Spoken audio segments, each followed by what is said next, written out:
Assalamualaikum warahmatullahi wabarakatuh.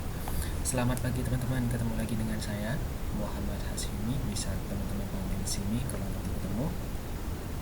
Kali ini saya berkesempatan untuk mendemonstrasikan bagaimana cara kita instalasi salah satu sistem operasi yaitu Linux namun via VirtualBox.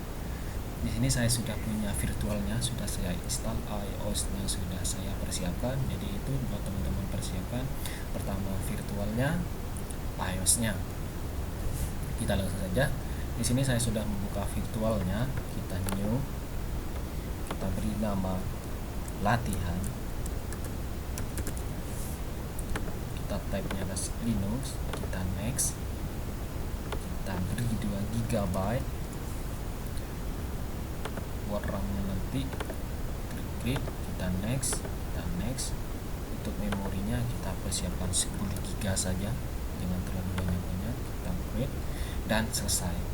Itulah cara cepat dan aman serta efisien kita buat komputer visual. Komputer visual kita sudah jadi, namun iOS-nya belum. Jadi kita tambahkan setting di sini. Storage di sini masih empty, jadi kita masukkan OS-nya. OS saya kalau nggak salah ada di sini untuk Linux dan Mint. Kita taruh. Sekarang saya pecinta Linux Mint, jadi saya kasih Linux Mint saja. Proses. Nah, teman-teman, visual komputer kita sudah siap, tinggal kita start. Oke, kita start. Kita tunggu. Lama enggaknya proses masuk ke desktop Linux itu tergantung dari spesifikasi laptop teman-teman. Kalau spesifikasinya standar ke bawah mungkin membutuhkan waktu yang agak lama, namun karena spesifikasi laptop saya agak lumayan, jadi mungkin tidak bakalan terlalu. Setelah masuk ke desktop, nanti kita punya beberapa akses. Kita bisa dalam hal partisi nih ya teman-teman, kita dapat membuat partisi secara manual dengan kebutuhan kita, atau kita berikan ke sistem. Nanti sistem yang akan mengatur bagaimana partisi itu terbuat. Namun enaknya di Linux itu sendiri, sebelum proses instalasi atau sebelum kita melakukan instalasi, kita itu sudah dapat meng-try hasil instalasi kita nanti. Contohnya seperti ini. Ini kan sebenarnya kita belum instalasi, proses instalasi pun kita belum lakukan, tapi desktopnya sudah tampil seperti ini. Kita sudah bisa acak-acak di sini. Kita sudah bisa bikin folder. Kita sudah bisa ganti desktopnya. Kita sudah bisa terminal. Kita bisa create apa aja, namun tidak bakalan tersimpan ke memori kita karena kita statusnya lagi nge-try. Namun itulah enaknya. Itu enak salah satunya saat kita mau instalasi. Dan lagi yang sangat krusial yaitu Linux sangat tahan dengan yang namanya virus. Dengan adanya isu-isu virus kemarin tuh, virus primer, sebenarnya para pengguna Linux itu sangat tenang-tenang saja karena sistem operasi mereka, karena komputer mereka tidak perlu khawatir dengan yang namanya virus. Ya, seperti itu. Sedikit penjelasan. Oke, karena saya mau membuat partisi dengan kebutuhan saya, jadi saya mau membuat partisi secara manual. Kita klik ke menu. Kita klik menu di sini, kita cari yang namanya gparted. Ketemu, kita enter. Nah, di sini ada tanda seru nih. Tanda seru ini mengidentifikasikan kita bahwa hard disk kita itu tidak berbasis MS-DOS. Jadi tidak bisa kita create partisi di sini. Nah, bagaimana caranya? Kalau tampil notifikasi tanda seru seperti ini, kita tinggal device,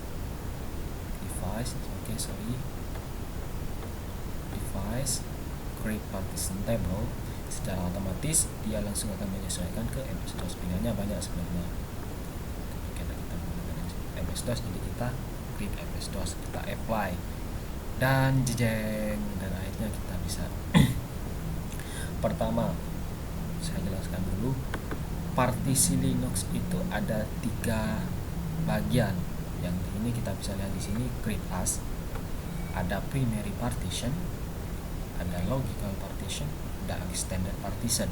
Primary partition itu adalah partisi utama dalam pembagian Linux, pembagian partisi Linux. Primary partition itu sendiri cuma bisa membuat 4 partisi, sedangkan logical adalah dia bisa membuat lebih dari 4 partisi. Extended itu sendiri apa? Extended itu adalah pemisah antara primary dan logical. Prakteknya kita langsung akan kita taruh ke primary partition dulu. Penjelasannya nanti saya bakalan jelaskan. Oke, saya add dulu. Linux swap itu apa? Linux swap itu adalah partisi yang dikhususkan untuk membantu kinerja RAM. Contoh, RAM laptop teman-teman, RAM PC teman-teman itu adalah 2 GB. Jadi recommended dari saya, Linux swap-nya nanti harus diberikan 4 GB. Kenapa? Nanti membantu kinerja dari laptop teman-teman. Kalau seandainya PC teman-teman, laptop teman-teman, RAM-nya lebih dari 2 GB, 4, 6, 8 dan lain sebagainya nanti. Jadi recommended dari saya 2 GB itu sudah cukup untuk membantu kinerja RAM teman-teman. Tapi opsional sebenarnya, terserah teman-teman, tergantung dengan banyaknya harddisk, kapasitas harddisk teman-teman. Terus yang kedua, kita harus membuat ext4. ext4 itu apa? Nah, nanti sebagai file system, tempat file system kita berada, kita taruh 4 GB saja. Sebenarnya dengan 2 partisi ini saja kita sudah bisa membuat partisi untuk Linux. Kita sudah bisa install Linux dengan dua partisi ini, satu untuk pembantu kinerja RAM dan satunya lagi untuk file sistemnya, folder partisi buat file system. Namun kalau seandainya kita masih membutuhkan partisi tambahan, kalau kita punya file-file nih, file-file pribadi dan lain sebagainya, mau disimpan di mana? Masa mau ditaruh di file system? Seandainya nanti kalau kita mau install ulang lagi, kita harus dari harddisk eksternal, kita salin lagi dan rempong. Jadi kalau teman-teman mau membuat partisi lebih dari 2, artinya partisi buat tempat file pribadi teman-teman, itu recommended buat lagi. Statusnya NTFS, kita taruh di sini 2 GB, kita add karena kita butuh lebih dari satu tempat buat file pribadi, buat file dokumen-dokumen dan multimedia. Contohnya kita buat di sini 1 GB lagi, kita buat lagi, jangan lupa NTFS. Oke. Kita butuh lagi, kita buat lagi di sini tuh. Apa itu? Is not possible to create more than 4 primary partition. Nah, di awal tadi saya sudah menjelaskan bahwa 4 partisi ini dari Linux Web sampai NTFS yang terakhir itu adalah ke detect primary partition. Jadi bagaimana seandainya kalau kita mau membuat lebih dari 4 partisi? Nah, disitulah saya jelaskan caranya. Kita hapus partisi yang terakhir atau salah satunya, kita new, di create as-nya kita taruh extended partition. Di awal tadi sudah saya jelaskan bahwa extended partition adalah pemisah antara partisi primary dengan partisi logical. Seandainya kita mau membuat lebih dari 4 partisi, langsung kita add. Nah, secara otomatis extended ini sudah termasuk ke partisi, jadi kehitung sudah 1, 2, 3 dan 4. Kita sudah membuat 4 partisi. Sekarang kita coba apakah kita sudah bisa membuat lebih dari 4 partisi. Kita coba. Ternyata bisa. Oke, ini teman-teman. Kita suruh 1 GB. Kita add. Masih ada ruang kosong nih. Kita buat lagi. Logical partition itu buatlah sebanyak mungkin atau sebanyak mungkin teman-teman butuhkan. Seperti itu. Jadi kita buat NTFS, kita add. Itulah penjelasan singkat tentang primary partition, logical partition dan extended partition. Di sini kita sudah menjelaskan semuanya. Jadi teman-teman tidak perlu bingung dengan pembagian itu, kita apply. Proses apply ini proses persiapan sebenarnya untuk membuat partitionnya. untuk partisinya selesai, dan kita sudah selesai membuat partisi manual untuk partisi kita. Oke, kita lanjut. Maaf tadi ada gangguan. Pembuatan partisi secara manual sudah selesai. Sekarang kita tinggal masuk ke tahap instalasinya. Oke, kita masuk ke tahap instalasi. Kita tunggu sebentar sampai tahap-tahap instalasinya keluar. Nah, pertama kita bakalan dipertemukan dengan bahasa komputer kita. Kita mau pakai bahasa apa nanti? Bahasa file system kita, bahasa OS kita. Kita tetapkan saja di bahasa Inggris. Kita continue. Oke, kita continue.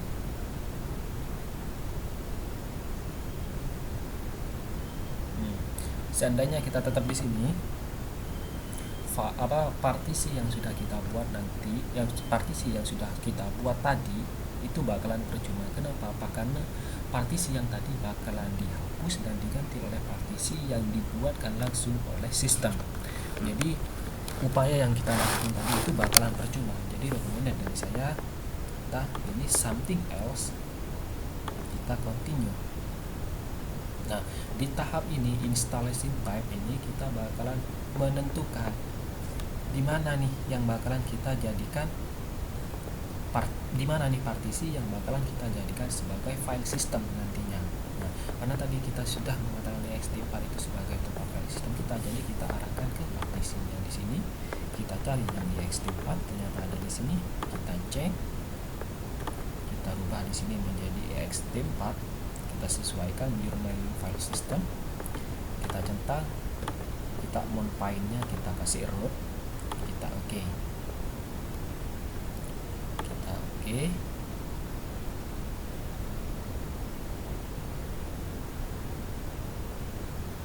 Prosesnya agak sedikit itu proses memang. Ternyata di sini kita sudah menempatkan file system kita di ext4. Di sini sudah ada perbedaan antara partisi satu dengan partisi lainnya. Nah, habis itu kita install nih teman-teman.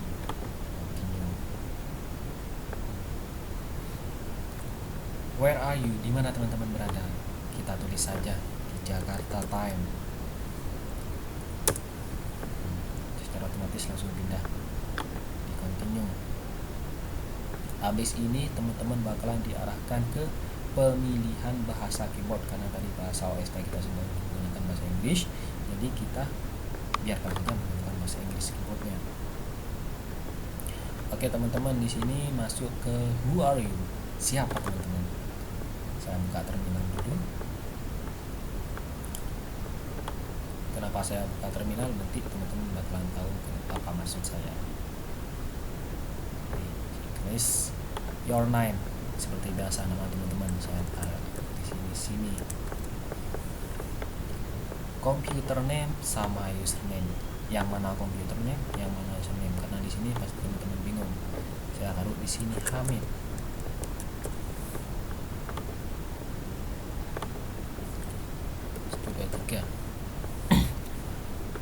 Your name ini nama teman-teman, your computer name nama komputer, pick a username ini username.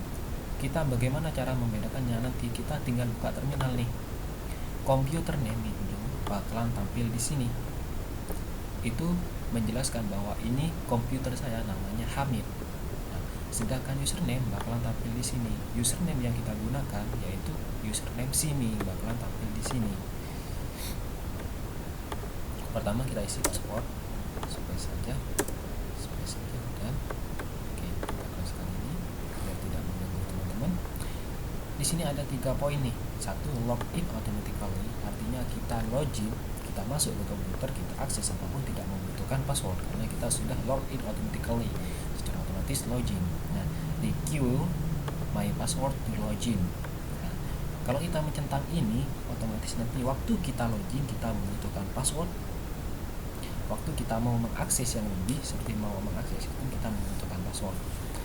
Kalau kita mencentang yang ini juga, berarti bukan hanya saat login, bukan hanya saat mau masuk ke sistem lain, tapi waktu masuk ke folder mau buka folder ini butuh password, mau buka folder ini butuh password, jadi rempong. Jadi saya merekomendasikan teman-teman cukup ini saja yang kita tinggal continue. Itulah proses terakhir kita instalasi. Habis ini bakalan masuk ke tahap proses. Jadi prosesnya mungkin baik itu speknya agak tinggi, speknya agak rendah, bakalan membutuhkan waktu. Cuma perbedaannya waktunya yang ada yang tinggalnya lebih lama, ada yang tinggalnya sedikit. Demikian dari saya. Nanti di sini bakalan tampil notif nih teman-teman, minta di restart, tinggal di restart dan selesai. Kita sudah bisa merasakan bagaimana enaknya memakai Linux, enaknya tidak memerlukan antivirus, enaknya tidak perlu install ini setelah install OS seperti sistem operasi lain. Setelah install sistem operasi baru install ini dan install ini, repot. Kalau di sistem operasi Linux secara otomatis kalau sudah kita install OS, kita sudah install Office-nya, kita sudah install medianya, multimedianya dan lain sebagainya. Demikian dari saya, itulah demonstrasi instalasi Linux dari saya. Semoga bermanfaat. Sampai ketemu di tutorial selanjutnya. Salam.